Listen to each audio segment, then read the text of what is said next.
Ant-Man and the Wasp Quantumania.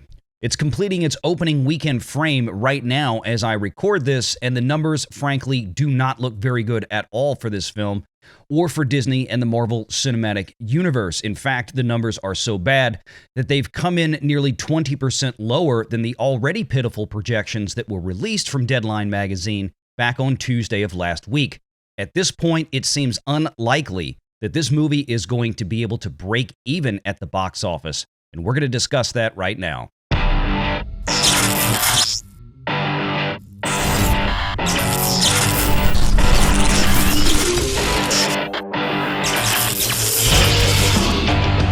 Renegade Online.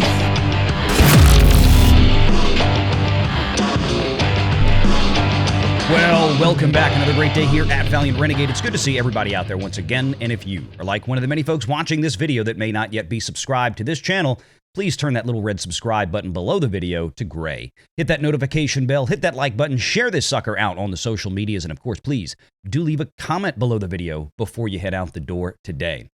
Ant-Man and the Wasp Quantumania is looking to open with a roughly $225 million worldwide weekend. Now, that sounds on the surface like that's wonderful, but not for a Marvel Cinematic Universe title, not for a movie with a reportedly roughly $200 million production budget, and of course at least another $125 million or so in that range for global marketing. That means that this movie really has to get somewhere in the 600 to 650 range at the extreme low end to even think about breaking even, but perhaps somewhere closer to $700 million if they spent as much as $150 million on the marketing side of this, which is very possible these days with the way inflationary pressures have driven up the costs of advertising. In fact, that's one of the reasons why so many people have drawn back on advertising dollars, and that has caused a problem in the industry.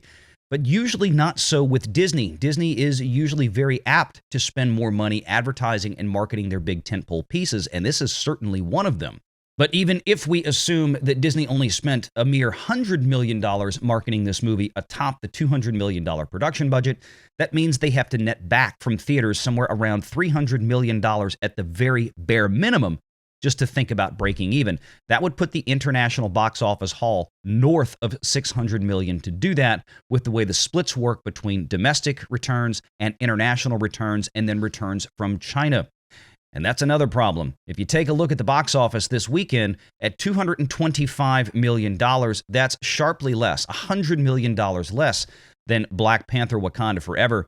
And Black Panther: Wakanda Forever did not have the luxury of China in the mix in that box office. Ant-Man, however, did. And just minutes ago from Deadline magazine, this is the article from Nancy Tartaglione, who covers the global box office scene. Disney Marvel's Ant-Man and the Wasp Quantumania has landed with an estimated $225.3 million global opening through Sunday.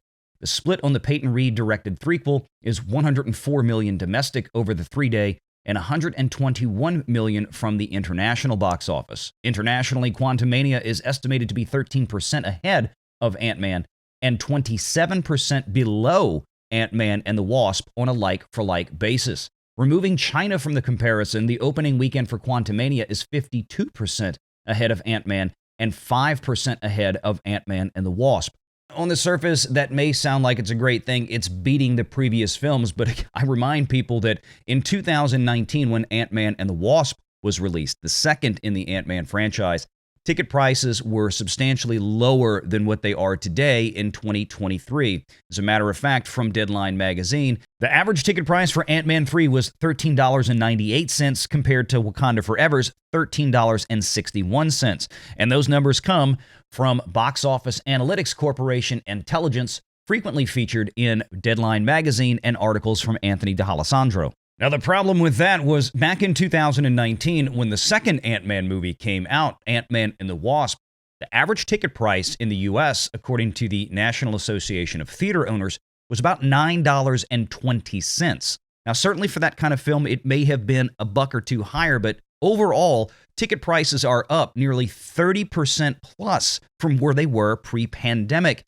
And if we go all the way back to the first Ant-Man movie, those average ticket prices were closer to about $8. So when you really start factoring in what's happened here with the opening weekend box office and compare it to previous Ant-Man entries, This haul for this opening weekend, when you consider how much more expensive movie ticket prices are today than the previous two entries, this is a terrible opening weekend, not only on the raw numbers, but also in terms of how much audience has stagnated or frankly has been lost in the MCU compared to the endgame and prior phases 1, 2, 3 of the MCU.